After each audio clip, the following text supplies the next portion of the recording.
Good day everyone, Abyssful of Goats here, and today I am back on the start of a new series that may very well kill me, where I take a set in Yu-Gi-Oh! And review every card in it.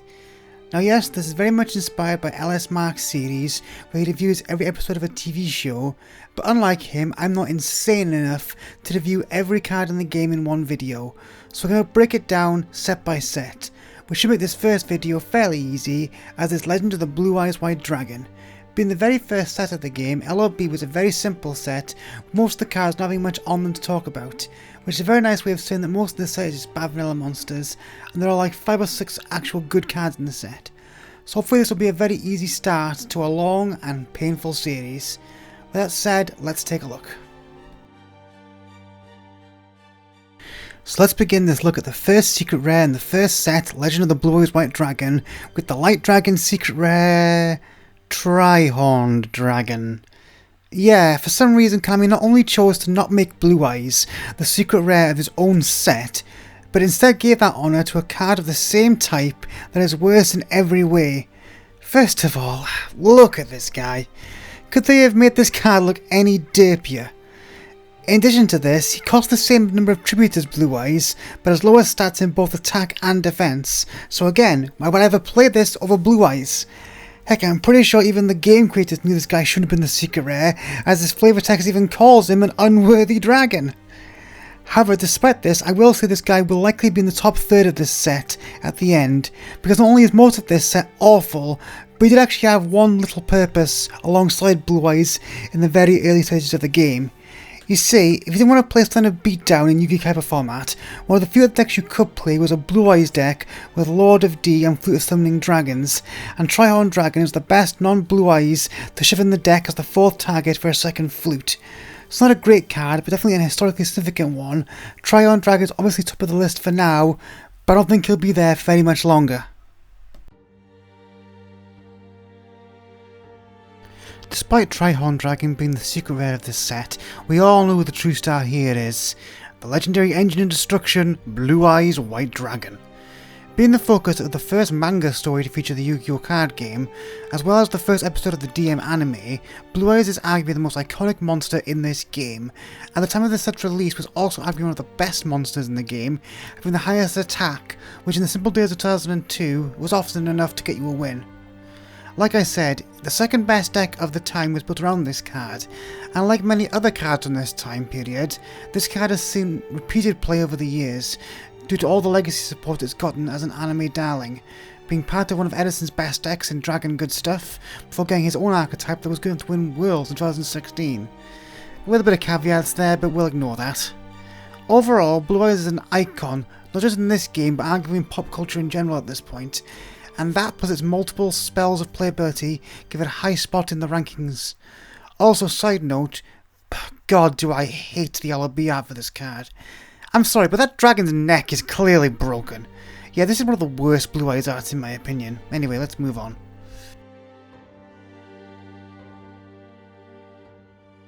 Now when it comes to a Totsumi Giant, you probably expect me to just dismiss it as a worthless vanilla, like, spoiler alert, I'll be doing for many of the cards on this list. However, would you believe me if I told you that, for a very short time, this card was actually one of the strongest in the game? No, stop laughing, I'm not joking. You see, when the Yu-Gi-Oh! Card game was released in Japan, they didn't get these massive sets like we did in the TCG, instead of getting 3 mini-sets that would later be combined into the sets that we know. Because of this, the power level of Yu-Gi-Oh's first ever set was a lot lower, and thus, 3 monsters, Silverfang, Mammoth Graveyard and this card, were the most powerful monsters you could normally summon at the time, with Giant being the best of the 3 because they had the higher defense stats. That, combined with the fact that, like Blue Eyes, this card made anime history, being the first monster hologram we ever saw on the show, I'm going to give it a decent ranking on this list because of that. Next we come to the first alternative summoning method in Yu-Gi-Oh! Introduced in this set, fusion summoning. Now unlike fusion summoning today, all fusions back then were done one way. 2 monsters from the hand or field plus polymerization. No archetypal fusion cards, no fusing from the deck, just good simple fusion summoning, and it sucked. Yeah, for the first couple of years in Yu-Gi-Oh! Fusions really weren't worth the effort to summon, as they were often a massive minus in terms of card advantage, and didn't really start seeing play until Metamorphosis came out, and made fusions playable by removing the fusion aspect. And Flame Swordsman wasn't even good there, because it was at level 5, which was a terrible level for Metamorphosis. Not much to say about this card himself. He's a bad vanilla that has okay stats for a level 4, requires 2 bad monsters to summon him, and is only notable for being heavily played in the anime, where he wasn't even a fusion monster, portrayed as a normal card instead. The thing I can say about this card is I guess Yuki had a better taste in favourite cards than Joey did.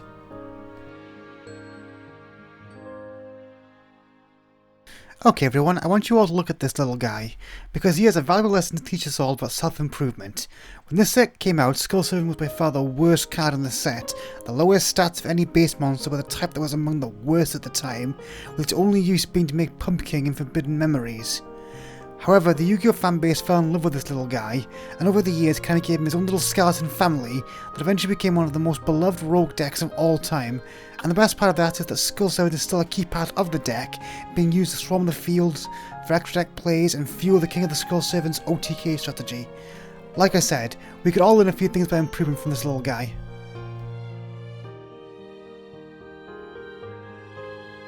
So next we have the only monster to potentially rival Blue Eyes White Dragon for the title of most iconic Yu-Gi-Oh! Card of all time, Dark Magician. The main monster of the first series, protagonist, Dark Magician has over the years received almost as much support as Blue Eyes, and like Blue Eyes now has his own archetype built around him. Pity unlike Blue Eyes he isn't very good. See, at the time of this set's release, the first 2 starter decks also came out, and unfortunately Dark Magician was already power crept by Summon Skull, a monster that has the same attack points for 1 less tribute, so there was never any incentive at the time to run Dark Magician in any beatdown deck. And like Blue Eyes, he also got a lot of legacy support over the years, but unlike Blue Eyes, Konami never felt the need to destroy a format to make DMAC good, and the deck was rogue at best with only a couple of tops to its name. Not to mention the fact that the deck is completely annoying to play against, often stuffed with floodgates. Also again, the LOB art for this card isn't very good, although it's a little better than Blue Eyes I suppose, which is about the nicest thing I can say about this card.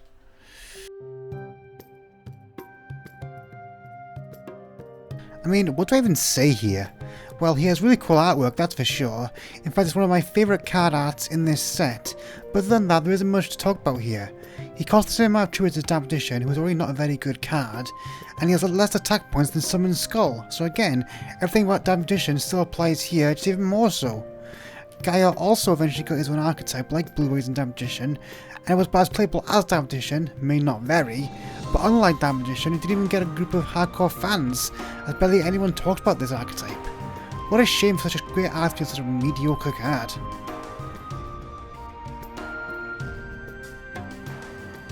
Another case of a mediocre card with great artwork, Celtic Guardian was another card that was okay in the OCG at the time due to its smaller sets, with him being one of only 2 monsters with 1400 attack, but flopping the TCG again because of the bigger card pool. He also received several support cards over the years, however like Gaia there isn't much worth talking about with them. The only interesting thing this card has going for him is that he's one of the first promo cards ever made for Yu-Gi-Oh!, being a pre-order bonus for anyone who ordered the OCG starter box. Well, that and the fact that he's clearly inspired by Link from Legend of Zelda, but never mind about that, eh?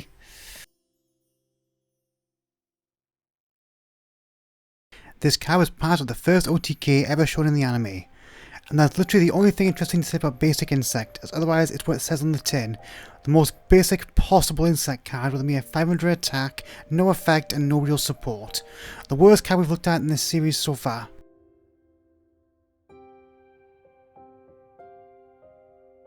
Another one of the 3 best normal summons in the OCG, Mammoth Graveyard is still the worst of the OCG trio, as he has lower defense than Totsumi Giant, and has never seen play again unlike Silverfang did.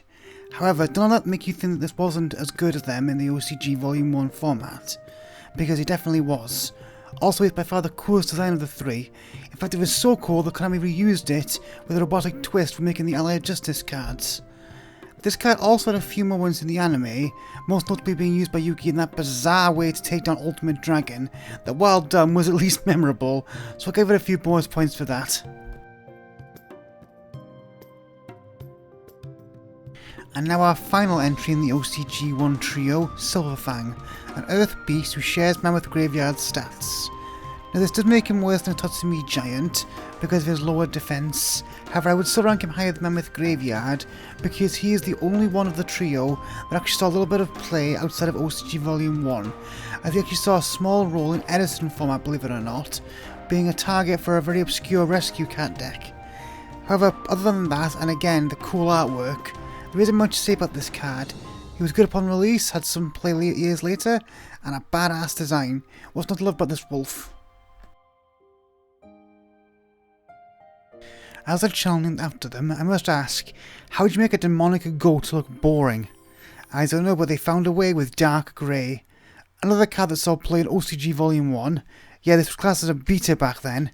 This card's awful stats meant it saw no play in the TCG with the bigger card pool. Not much else to say about this card other than I just don't like the artwork. I won't count that against it in the final rankings, but I did want to note it here. This card in the OCG was the first to show blood, obviously censored in the TCG, so that's pretty cool. However, otherwise, again, there isn't much to say about this card. This card came out too late to see play in the OCG, and again, there was too many better cards in the TCG, so I didn't see play there either. Again, another waste of some really cool artwork.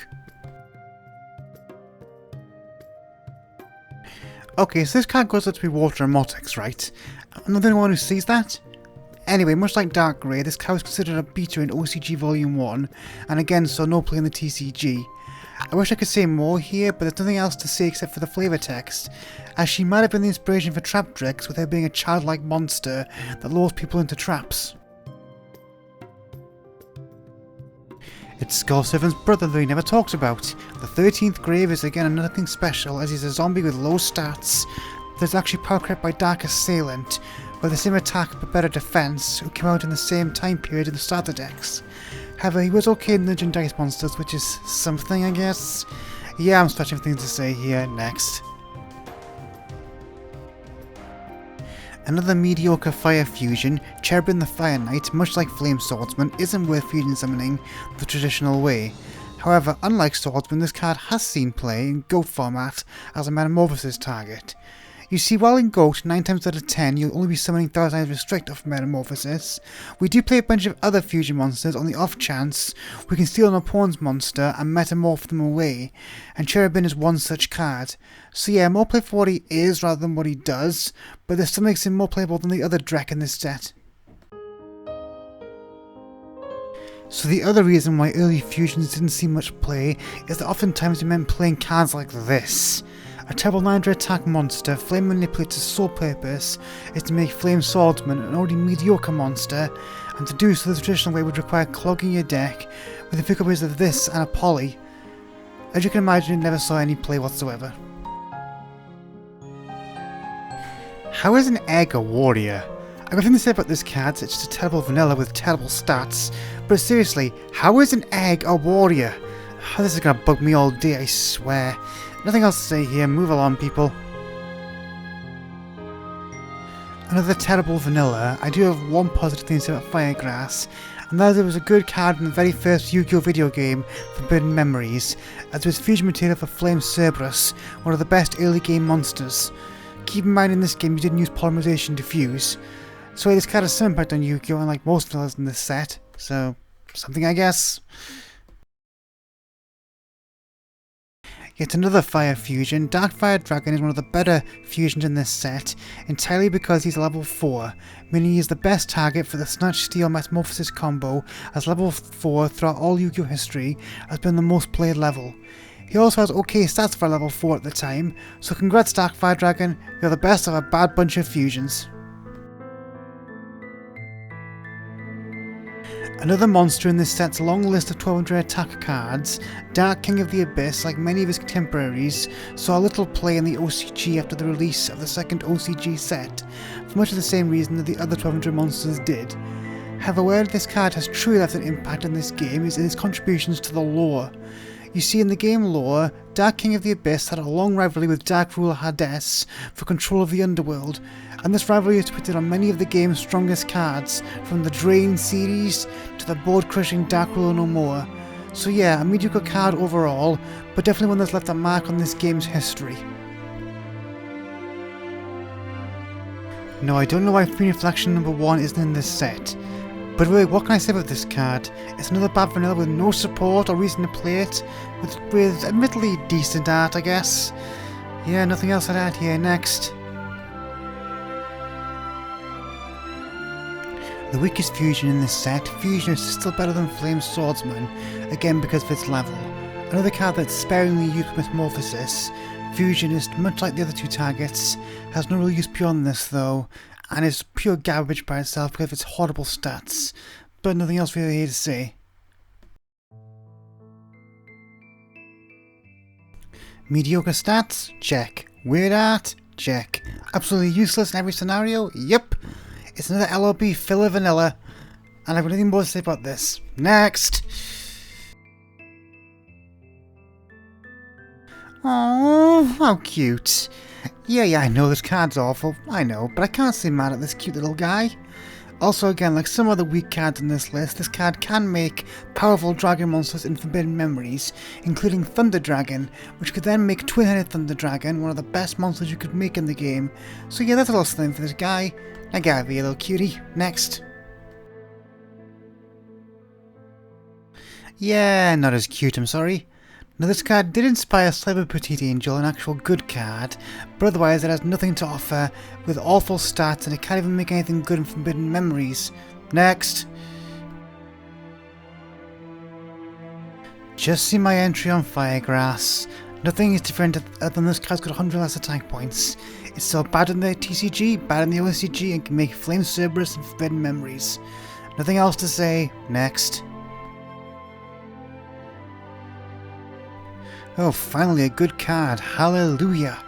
The first of this set's 2k defense walls that, along with beaters like Legion and Battleox, make up the bulk of LOP format. The draw was really good because with removal being so limited and good beaters being rare, it was a card that could stick on the field for a long time, allowing you to soak up damage while you drew up Summon Scholar or Blue Eyes White Dragon and went to town. Yeah, saying all this out loud makes me realise how dull LOB format actually was, but still, no one can deny that Mador was a great card for the time, and definitely still deserves a high ranking from this set.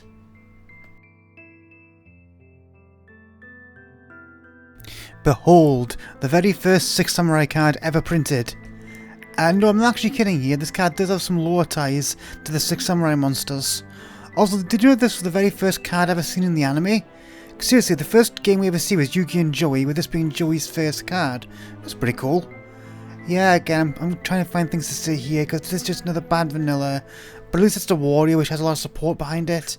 And again, the historical ties are being tied to one of the fan favourite archetypes, and the first episode of the anime. Do give it some points here. Next. Okay, this is by far the laziest design card we've seen so far. Yes, several cards have had simplistic designs. For this one, they literally just took 200 Thunder Dragon, recolored it, flipped the image, and said, that's good enough. Seriously guys? Although I guess that gives me something to talk about, which is more than a lot of these cards have going for them. As Jeff Goldblum said in Godzilla, and I said when seeing the last Star Wars film, that is one huge pile of shit. Sorry to be so crude, but that's what the thing looks like, come on! Other than its disgusting look, there is nothing else to say about Dissolve Rock. It's another bad vanilla. It can't make any good fusions in memories. Next. It's Dissolve Rock, but less ugly. Sorry guys, I'm trying, but these cards give me nothing to work with. It's a vanilla, it doesn't make any good fusions in memories, it's got very low stats, and it wasn't in OC Volume 1, so I never saw play it anywhere. Next. It's a weaker root water that's only notable for one scene it was in the anime. Again, nothing much to add to this one. Next. You know what? At least this one's got an okay defense stat and he's got really nice artwork. Also, this card could also make Flower Wolf in Forbidden Memories, who was a decent beater in that. Bad stats and no use in the game or in Forbidden Memories to make fusions, but at least his art is nice. Actually, I really like the art, which puts it above most of the last few entries on this list. Next. The first card I ever opened for a booster pack. No, seriously, I bought an LB pack when I was 7, and this was the first card in it. What a bad way to get started with packs, eh? Yeah, needless to say, I didn't buy many packs after that. The other thing notable about this card is that, much like the last one, he has a cool weather look that may have inspired Cloudians a little. Moving on to the next card. What is this set of session with putting 2 cards in for the number 1s? Anyway, Mystic Sheep number 2 is a below the curve for attack that's only used in making a bad fusion monster. Nothing else to say really. Next. Another fusion material monster, Misaki, was used to make Flame Swordsman along with Flame Manipulator. However, unlike Flame Manipulator, he actually saw a little bit of play on his own in the OCG, replacing the likes of Dark Grey when OCG Volume 2 came out. Add on the fact that he was the first hologram Joey summoned in the anime, and he at least has something to talk about, unlike a lot of these cards. Also, this card was used to make Flame Swordsman without Poly, and other warriors in Forbidden Memories, which seems to be the saving grace of several cards from this set, now that I think about it. Another bad vanilla that was good in OCG 1 but nowhere else. It's also part of the least supported type in the game, and didn't have any use in Forbidden Memories either. Again, another one I've got not much to say about. Next. The first of several equips from this set that grant a certain type of monster a 300-point boost. Legendary Sword is probably the best, so because it works on warriors, which are one of the best types in the game. Other than that, it's a pretty standard equip for the time, and its art is really okay, I guess.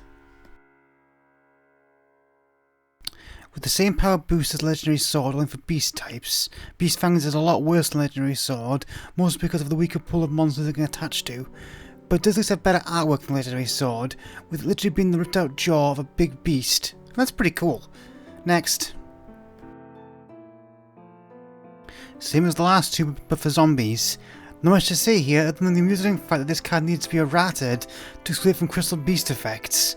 Again, nothing much to say here. Zombies weren't very good at this time. It took a couple of sets for them to get good, and by that point this card was power crept. Next.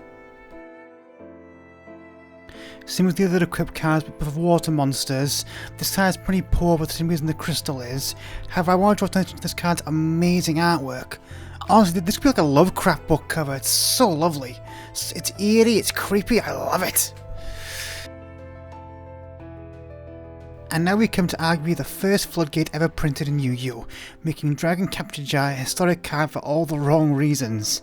So yeah, if you're sick of cards like Teak-Boo and Rivalry, you have this card to thank.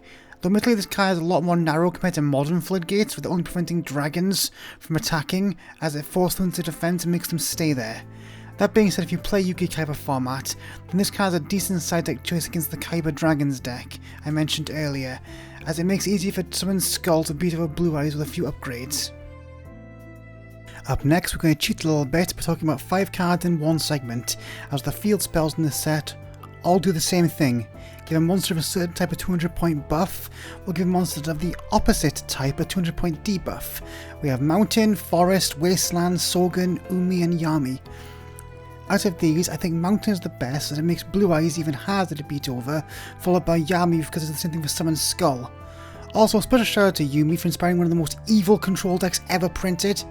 All in all, these cards are middling in terms of usefulness, but a little bit of a buff can sometimes win you games in a format as basic as Yu-Gi Kaiba.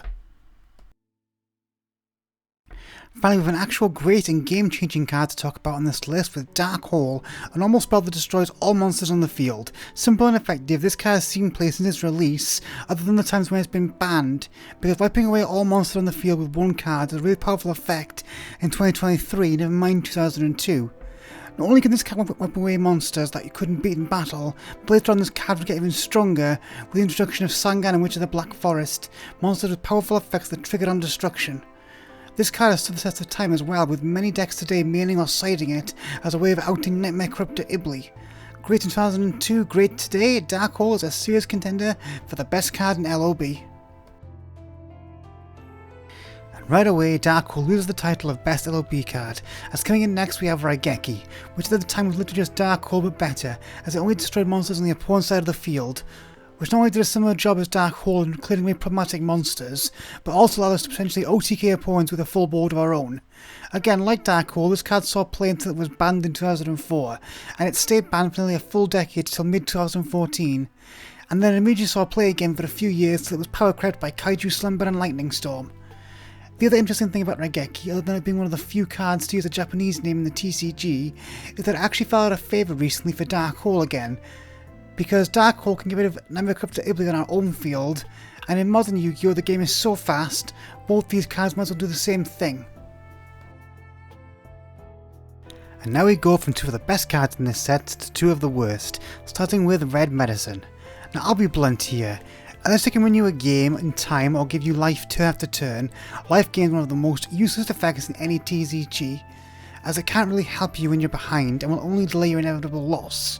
And Red Medicine is bad even by 2000's life gain standards, as though it gives you an additional 500 life points as opposed to the 1000 Donkito the Cure Master gives, or the potential 1500 Mystical Elf can provide.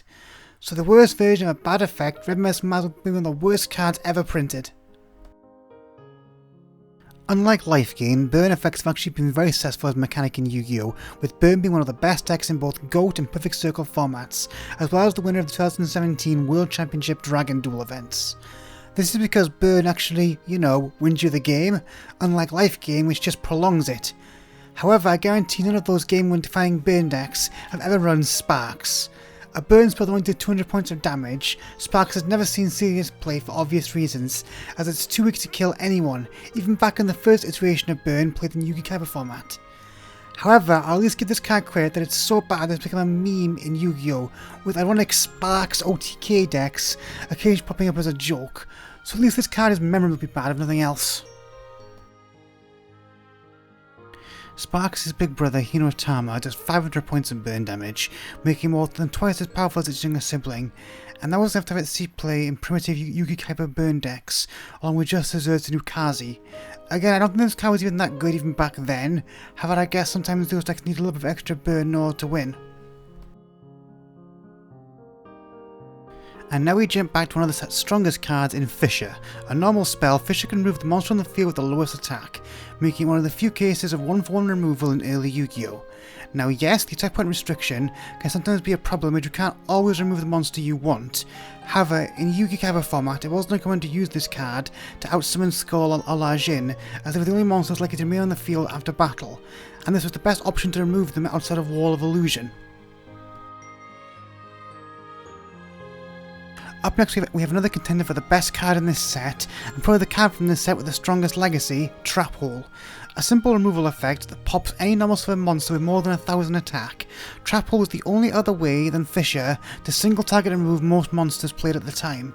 Now the card saw play through much of 2002, however its biggest contribution to the game has been the number of cards and decks it's inspired over the years. A few years after this card saw meta relevance, we saw Bottomless Trap Hole printed, a card that would see play in most of GOAT format's decks. And then eventually we saw other trap holes like Floodgate Trap Hole, Space-Time Trap Hole, etc., along with the Trap Tricks archetype, a deck that has been meta relevant in Yu-Gi-Oh! Several times. At one time was the poster deck for one of the most beloved formats in the game's history in hat format. And all that came from this simple card. Not bad, eh? Another iconic card for both being the first of its type and for seeing a ton of play in the anime, Polymerization is the grandfather of all fusions, and decks like Cyber Dragons, Tier Elements and Branded would have ever been a thing without this card. So depending on your point of view, maybe a mixed blessing there. In fact, Poly itself has even seen play in several Tier Element builds, marking the first competitive use for the card. And that's the biggest problem with this card. As I've made clear throughout this video, actually fusion summoning with Polymerization has, until Tier Elements, never really been playable due to both the amount of resources in hand or on the field needed to go into them, and the fact you need to search specific cards before you even attempt to fusion summon. This meant that until Fluffles came out with a Poly Searcher, any deck that wanted to fusion summon required either to use Metamorphosis to bypass the mechanic, or an archetypal fusion that could be searched by the deck, such as Branded Fusion for example. Now all this being said, Poly has seen play in meta decks in the past, and no card on this list has inspired more cards than this other than maybe Trap Hole, so it's still one of the better cards to come out of LOB in my opinion. Up next we have the trap equivalent of D-Spell. Is what I wish I could say, however sadly instead of making remove trap good, Konami instead chose to make it only remove face up aka continuous traps. That meant at the time of release it only had one good target in Ultimate Offering, and even that card only saw fringe play at best. Meaning again a card that could have potentially been good saw no play, because by the time we had good continuous traps that this could actually pop, MST and Heavy Storm had already been printed, making this card redundant. Sadly, never saw any play. And now we get to see a piece of Yu-Gi-Oh! History. The absolute and unquestioned worst removal card ever printed. Now, two-pronged attack is a simple, targeted removal trap, making it actually the first of its kind in the TCG. However, thank God they got better from here, because this card is the worst cost since the Magic the Gathering 30th anniversary set. You see, in order for this card to destroy one monster, you need to sacrifice two of your own, meaning this card is the biggest minus for a removal effect you will ever see, requiring 3 cards to pop 1. I don't think I can put into words how horrendous this is, and the only positive thing I can say about this card was that it was the first one to make me realise how bad a card could be as a kid.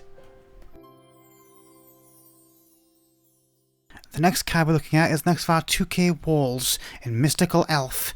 Now, Elf is weaker than Aquamador, however the difference is really negligible, as you would normally never summon either of these into attack position unless swinging for game. Otherwise, everything I said about Aquamador also applies here.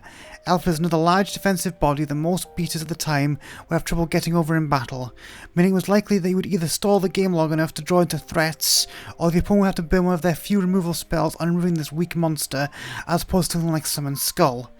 Again, these defenders weren't as commonly played in Yu-Gi-Oh! Format as the likes of Legion and Skull were, but they could definitely be a problem to someone unprepared to deal with them.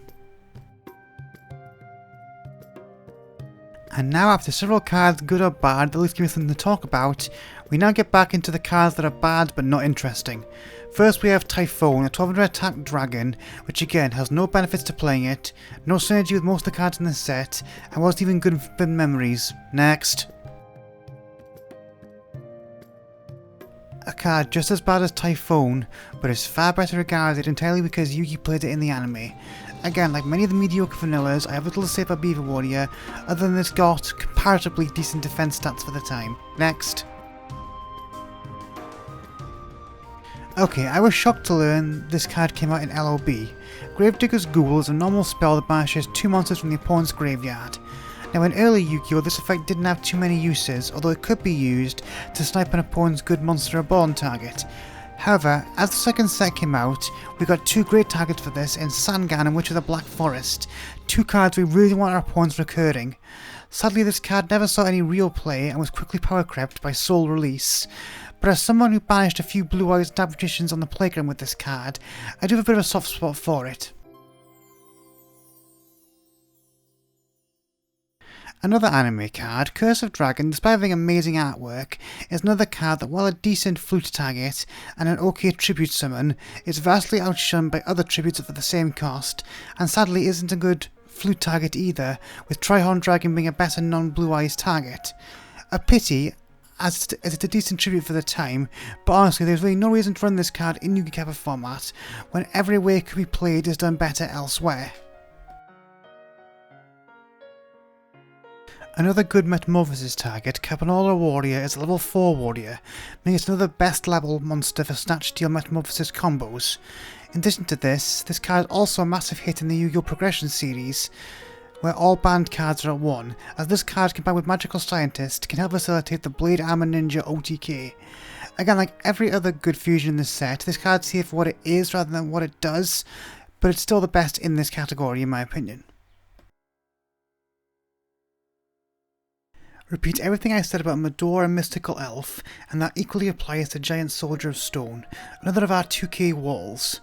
The only thing to add here compared to those is that for a defensive monster, this card has an okay attack stat at 1300, meaning that in a few situations it is possible to go on the offensive with this card, making it by far the best wall monster in this set.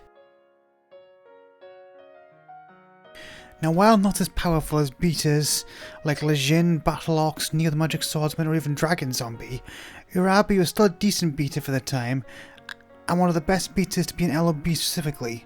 In fact, it has even started to see play in Yu-Gi-Oh! Format recently in aggro decks that use Last Will to cheat this card out, because it's the biggest offensive card it can search. So overall this card is a great aggro staple in Yugioh format, and the first card chronologically to take advantage of Last Will, which puts it fairly high on this list compared to the other bad vanillas. And next we come to another anime protagonist's ace monster in Joey Wheeler's Red Eyes Black Dragon. And keeping in mind what I said about Dark Magician earlier, it should be no shock that I don't think this card's very good either, for much of the same reasons. Namely that it's a 2 tribute monster not named Blue Eyes White Dragon, and this one has even lower stats than Dark Magician. To make matters worse, Red Eyes, although it got its own deck, never even attained rogue status the Dark Magician got with its deck, essentially just boiling down to summoning Red Eye's Dark Dragoon and hoping for the best. By far the worst of the DM era boss monsters. Okay, what is up with this card's weird stats? It has 1380 attack and 1930 defense. What was the purpose of this other than making young players do more maths when calculating life points? Anyway, remember when I said remove traps should have been a D-spell for traps? Well, it seems that for some bizarre reason they decided to instead staple that effect to a bad tribute monster. No, I've got no idea why. Now this is a good effect for the time with no MS2 or Heavy Storm running about. However, the problem is the tribute summon, as to get the effect you need to tribute a card, set this card, and then flip it next turn, while your opponent has a set card, then hope it's a trap they can't activate in response, which is most traps played at the time. So a decent effect equal to a very bad card that came out at the worst possible time. Oh look, it's the dark equivalent of Celtic Guardian. Pretty much everything I said about the Elf Warrior also applies here. However, I'd argue the Phantom is slightly better due to the amount of dark support in the starter decks that came out around the same time, as cards like Dark Sword and Dark Energy can make this guy into a decent beater. Still not great, but better than some of the other beaters in this set. Another ancient attack monster that's too weak to see play with no support and is not even good in Forbidden Memories. Nothing else to say? Next. How would you make a card called Hard Armour and then give it such a low defense stat? Nothing to say about this card itself, it's just another bad vanilla, but I just wanted to call it the flagrant false advertising in this name. Also, there's another card from that horrible pack I opened as a kid. Oh wow, now we've got a good card that can pop a monster on the... Oh wait, this isn't a bug. It's just another bad vanilla. Oh well. The only good thing is about this card is there's a good fusion material in Forbidden Memories. I can make Pumpkin and Flower Wolf. Otherwise, stick to its buggy counterpart. A bad stat warrior released 2 to see play both in the OSG and TCG. And by the way, the next card, second verse, same as the first. And now we have our final 2k wall in Spirit of the Harp. Again, if you'd like my thoughts on this card, see my entry on Mystical Elf, as this card shares both a stat line and type with Mystical Elf. Everything I said about the elf still applies here. Another of this set's fusion material monsters, ARMOUR actually makes a decent fusion monster when you use Metamorphosis. Yes, something like every other fusion material, this card and the monster it summons are too weak to see play with Poly, and the fusion only sees play in goat decks to cheat it out with Metamorphosis. Nothing else to say here, I'm afraid. Well, this card's at least accurately named, because yes, it is indeed terrible. Okay, but maybe it's a little bit harsh, as being a dark with over 1000 attack meant that I had access again to a lot of power-up cards. However, 9 times out of 10, it was better just to put those cards on something like Legion or Mighty Treasure Chest. So again, I see no real use for this card. Another mediocre 1200 attack monster, which I'm starting to see that this set is full of. The thing is about this card that I haven't said about all other 1200 attack monsters is it actually inspired a good card in Gyagugeri Panda, which is currently a staple in GOAT format in aggro and burn decks. Another card I pulled in that terrible pack as a kid. I always thought this card looked pretty cool, however like most of this set, there's nothing to say about it. It's another bad vanilla. Man, I can't wait to get to a good set in this series. Next. Bad card, not good in TCG, not good in the OSCG, not even good in Forbidden Memories. Nothing else to say. Next. Another 1200 attack monster that came out too late to be useful in either the OCG or the TCG. The positive I can say about this card is that it becomes an okay beater when Yumi's on the field, but again Yumi decks weren't even good back in the Yugioh era. Next. Another vanilla with bad stats. The other thing I can say about Fire Yaru is it could be a decent beater in Forbidden Memories, and you could also then rank it up into Flame Swordsman or Flaming Cerberus in that game. Again, not great praise, but at least it's something. Another on our list of GOAT format fusions, Dragoness, like Flame Ghost, is level 3, meaning we can take our opponent's level 3s with cards like Snatch Steel to make her, and she's probably the best of the bunch in the level 3 category with the highest attack stats. But again, it's more of a case of her being used for what she is rather than what she does. This is the other fusion material for Dragoness, and everything I said about ARMOUR applies here as well. I will say that I quite like the art of this one. Next. Again, I'm cheating here by clumping these cards together, but they all do the same thing, which is give a certain type of monster a 300 point boost in both attack and defense. Of these, I find that Dragon Treasure and Dark Energy are the best, for being able to boost Summon Skull and Blue Eyes White Dragon, but none are worth potentially bricking for such a minor boost to play. And now, sandwiched between several equips for some reason, we have another actually very good spell in Stop Defense. A card that does what it says on the tin by forcing a monster on the field, whether face up or face down, to change into attack mode. This, by the way, will trigger flip effects, just know that. So firstly, this card acts like a mini Swords of Revealing Light by forcing monsters to flip at a bad time. This can mean our opponents can't get flip effects on good targets, and we're also less likely to run into 2k walls and take damage. In addition to this, this card is one of the few that can actually speed up the slow Yugioh format by giving beaters other than Summon Skull a chance to get over cards like Mystical Elf, meaning we aren't waiting around to draw the at most 2 of Summon Skull or a removal card. Now this card doesn't see too much main deck play in the format, but it has shown up in a few side decks, so that's something. Same as the other equips we discussed before Stop Defense, they gave monsters a certain type of 300 point boosts. Again, mostly pointless cards that brick in the hand a lot, but they were playable in Forbidden Memories, something I didn't mention before, because they gave 500 point boost rather than 300, and Forbidden Memories' weird 1 card a turn rule, they could see some play. Next. No, giving us 600 extra life points isn't any better than 500, Konami. Everything I said in the Red Medicine portion of this list still applies to Goblin's Secret Remedy. Next. Like Hinotama, Final Flame is a burn card. In this case it does 600 points of damage, making it the weakest of the burn staples running Yugioh format, which also include Ukazi and Just Desserts. The most else to say, it's just a simple burn card, and was part of the 3rd best deck in early Yugioh. Next. So now we come to another one of Yugi's favourite cards from the anime, but this time it's actually good. It's Swords of the Revealing Light, a normal spell. Swords is one of the few non-continuous cards to remain on the field after activating, remaining online for 3 turns, and during those turns, the opponent's monsters cannot attack us. In addition to this, the card lives up to its name by revealing all of the opponent's face-down monsters and flipping them face up. Now this will trigger their flip effects, however it gives us the option of when to activate them, meaning for example we can use this to make a Miser Bug blow itself up on an empty board, or make Hein bounce itself back to the hand. And in GOAT format we can make opposing morphing jars help us more than the opponent, or blank Magician of Faith by flipping them on an empty spellless graveyard.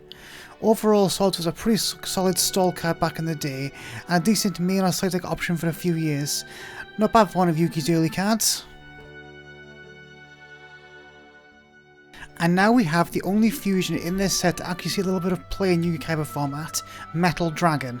The reason being it's an 1850 attack point monster, meaning that unless you come up against Blue Eyes, the only monster that can beat this card is Summon Skull, meaning that if you use removal to out your opponent's skull, there's little your opponent could do to out this card unless they want to waste the removal piece on it, as opposed to using it on your skull or Blue Eyes. Now this card still does have all the same downsides of other fusions, namely you need to play a bunch of bricks to use it, but for some people, believe it or not, it's worth it for another counter to standard beatdown decks. Oh god, another card from that awful first pack I opened. Spike SEADRA isn't as bad as another card I'll mention later, but it's still horribly weak for a tribute monster, being only 600 attack, a stat that all the most powerful beaters in this format can either beat or match, and even under Umi can only match Lejin, not beat him. Just awful. How do you waste such a cool name on such a nothing card? Yeah, TRIPWIRE Beast is another bad vanilla with no real use, and what's worse is its artwork isn't even that great, looking a bit like a discoloured Griffor. Cool name though. Up next we have the best 4-star monster in this set in Skull Red Bird, a 1550 attack monster. In a vacuum, not a single card that can be normal summoned in this set can beat the bird, and thus it should have been seeing a lot of play, right?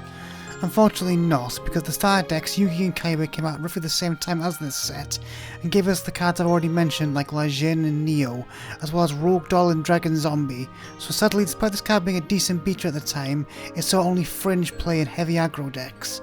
However, at least this card was useful in early episodes of the Progression series, which is something I guess. And now we come to the first good flip monster in this set, Armed Ninja, which honestly confuses me because if they're willing to print this card in LOB, why not reprint Trapmaster as opposed to the reprint of the cards? Anyway, basically what this card does is on flip summon acts like a D-spell on legs, targeting a spell or face down card that is a spell and destroying them. Now while this card rarely saw play in the main deck at the time, it wasn't uncommon to see in the side deck as a way to out cards like Swords of Revealing Light, or to simply make sure the coast is clear when your opponent sets a back row and you can attack the game. Now this isn't a great back row hit and was immediately replaced with MST and Heavy Storm next set, but for the time Armed Ninja was a perfectly acceptable piece of back row spot removal. I mentioned it several times in this list already, but as bad as Flower Wolf is in the real game, it was a decent fusion of Forbidden Memories, as in the early parts of the game most NPCs struggled to beat a monster with 1800 attack points, and this along with Pumpkin were the easiest to make using grass monsters. Again, I know this is the faintest of praise I can offer this card, but it's something unlike a lot of cards in this set. Up next we have one of the, if not the best, monster in this set in Man-Eater Bug. A simple effect, Bug allows us to destroy one monster in the field when it's flipped. This means that at minimum you'll trade 1 for 1 with the opponent, and given at this time they're most likely on a beatdown strategy, you are almost guaranteed to get a favourable trade of Bug for Lajin or ideally Summon Skull. However, when combined with another card we'll talk about in a second, this card could potentially give us 2 or 3 pops by repeatedly being bounced back to our hand to be reused. By far one of the strongest cards to come out of LOB, Bug is near the top of the list of best cards from this set. Okay, I'm gonna say it, this is the worst card in the set by far. Not this card another awful vanilla, but it's the worst vanilla because it's a level 5, making it a tribute, and it dies not just to Lajin and Neo, but even Celtic Guardian can beat this guy in a fight. Out of the fact that one of the worst types at the time in Rock, and you have one of the worst cards in a pretty bad set. Once again, we now come to one of the best cards in the set with Hain, which although not as good as Man-Eater Bug in most regards, is still one heck of an effect monster for the time, allowing you to bounce one monster on the field. Now obviously this is not as good as destroying a monster, as the opponent can simply replay the card next turn most of the time, however it does have some advantages Man-Eater Bug does not. Firstly is the tempo advantage this card gives you if it bounces a tribute monster like Summon Skull or Blue Eyes, as the opponent will need to rebuild their tribute engine in order to replay the bounced card, costing them tempo and card advantage. However, more importantly, this card can bounce your own monsters, meaning you can reset other flips like Man-Eater Bug to give you another pop, or Trapmaster to give you another crack at someone's back row. In fact, because of this diversity, I genuinely think that this card might be better than Man-Eater Bug in some ways if played right. Not gonna even try to pronounce this card's name or spend much time on it at all, because this card is almost as bad as Sandstorm with OK level 4 stats on a level 5 body, and again no reason to ever play it. Next. Wow, we actually have a fusion material monster that's actually usable, mostly because Metal Dragon, like we discussed, beats over Lejin and Battleox. Again, I said I'll only say about this card in the Metal Dragon section, but I will add that this card is the weakest of the 3, as it can't be normal summoned and is really not worth Druid summoning, meaning it can be a brick even in Metal Dragon decks. You know, despite being literally called a lesser dragon, this card is actually better than a lot of this set, and is unique in that both he and his partner are the only fusion materials actually played in main decks. Again, check the Metal Dragon entry for more details, but that deck is a pretty decent anti-meta choice, and Lesser Dragon is an okay normal summon against the likes of Hane and Manita Bug. Again, not the biggest praise, but more than a lot of cards in this set. So this is a little interesting. Oh, not the card itself, it's another bad 1200 attack monster. No, I mean this is another card whose art is a recolor of another, like a Sonic OC. However, the card it was a recolor of, Man-Eating Plant, was never actually released in the West, despite being in the anime. Honestly, I can't tell if that makes it better or worse, I just know it's lazy. Also, this is another Pumpkin Maker in Forbidden Memories, which is the only good thing about it. Next. Okay, so not only is this card another awful vanilla, but it also looks so derpy. I don't have anything else to say about this card, just thanks for the laugh, I guess. Damn, Patrick, you let yourself go. Another weak monster whose only upside is it's a decent wall into Umi. Again, however, it's still beaten up by Aquamador and its brethren, even at its best, so yeah, another stinker from this set. Okay, how on earth in the era of Yu-Gi-Oh where everything remotely offensive to soccer moms and Christian crackpots was censored did a card named Succubus Knight slip through the cracks? Honestly, they had to change Black Magician to Dark Magician and remove a cross in several cards, but a card that was literally named after a sex demon was fine. I'm not complaining, far from it, I'm just baffled. And unfortunately, my amusement over this card's name is the only interesting thing about it, because this is another underpowered 1 tribute vanilla, as it's a 1650 attack monster, meaning this card costs 1 tribute and is still run over by Lajin. Honestly, if this card had been 4 stars, it likely would have seen play. Still, I like this card better than most of the bad tributes in this set, if only for how much of a laugh it gave me. Next card. When it comes to the most iconic cards in Yu-Gi-Oh history that are not monsters, you can make a strong argument for Monster Reborn being the most iconic. Having been used by almost everyone in the anime, this card saw just as much play in real life, with it being a staple in both the show and the early years of Yu-Gi-Oh, and when you see its effect you'll know why. For no cost, Monster Reborn allows the user to revive any monster from either player's graveyard, an effect so powerful that like Darkwill and Regeki and another card we'll see in a bit, it was banned for a long time. Now, like a few other cards that got broken when new sets came out, this was immediately broken upon its release, being one of the most powerful cards in the game by giving both players access to powerful monsters like Lajin and Summon Skull, even if they hadn't drawn their own copies, and it also allowed standard beatdown decks access to Blue Eyes White Dragon if they popped their opponents. As the game got new sets and better monsters, this card only got more and more powerful, becoming arguably the most powerful spell in the early years of the game. And now we come to the strongest card in this set by far, and also the simplest in Pot of Greed. Side note, any Rata references will be nuked. All this card does is draw us 2 cards.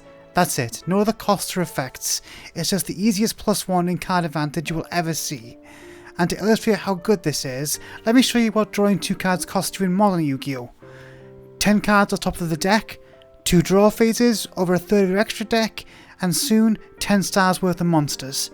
Yet needless to say, it's a powerful effect. So powerful in fact that Pot of Greed has been banned for almost 2 decades at this point, after its stint of terrorising GOAT format, by not only granting players massive card advantage once, but potentially up to 4 times thanks to GOAT control and Chaos decks running multiple copies of Magician of Earth to recur Pot.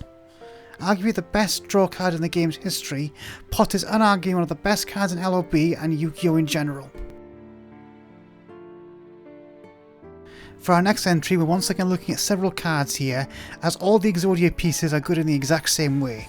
The first alternative win condition in Yu-Gi-Oh! History, Exodia is arguably the most famous monster that was not a protagonist ace, having been the monster that won Yu-Gi-Oh's first on-screen duel. It's also by far the best alternative win condition in Yu-Gi-Oh! History, having seen several tops over the years, most notably in 2012. However, when this set first came out, it actually wasn't very good at all. You see, the problem with Exodia in the first year or so of Yu-Gi-Oh! Was the lack of ways to add pieces back into your hand, and with card destruction being at 2 and running many decks back then, it pretty much made it impossible to play an Exodia deck, because one card could topple the whole thing. It wouldn't be until the release of Backup Soldier that this legendary deck would finally see play as a casual rogue strategy, something that's remained to this very day. And we close this list with the other secret rare of the set, another anime favourite in Gaia the Dragon Champion. Is this any better than Trihorn Dragon? No, it's actually worse in every way possible. Firstly, it has all the regular problems with first wave fusion monsters that we've been discussing throughout this list, in that it took too much investment for too little to pay off. But like other anime alumni, Flame Swordsman, it also has the problem of being a poor level for a metamorphosis target, as barely any level 7s are played in GOAT format, and if you do manage to take one, there's a much better target in Last Warrior for you to go into. There's not only a big body, but one of the nastiest floodgates ever printed. So sadly this set ends on a bit of a stinker, which seems appropriate for such a lackluster entry to Yu-Gi-Oh!